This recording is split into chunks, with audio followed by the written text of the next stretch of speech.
Syederalun, Direktur Eksekutif Indonesia Political Opinion atau IPO yang juga pengamat politik Deddy Kurniasyah menilai wacana Gibran Rakabuming Raka menjadi cawapres Anies Baswedan merupakan hal yang tidak rasional. Alasan itu dikarenakan Nasdem tidak mungkin bisa membangun koalisi perubahan jika usung wali kota Solo tersebut menjadi cawapres Anies Baswedan.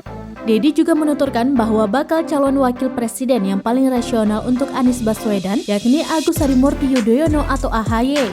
Selain ketua partai, AHY juga dinilai mempunyai elektabilitas cukup tinggi untuk mendampingi Anies Baswedan.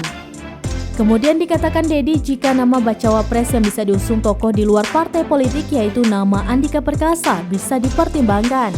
Sebelumnya, Partai Nasdem menyambut usulan Wali Kota Solo, Gibran Rakabuming Raka menjadi bakal calon wakil presiden atau bacawa pres untuk mendampingi Anies Baswedan di Pilpres 2024. Pernyataan tersebut disampaikan Wakil Ketua Umum Partai Nasdem Ahmad Ali bahwa Anies Baswedan sejatinya dibebaskan untuk memilih calon wakil presiden yang menjadi pendampingnya, termasuk jika Anies Baswedan akhirnya memilih Gibran Rakabuming Raka.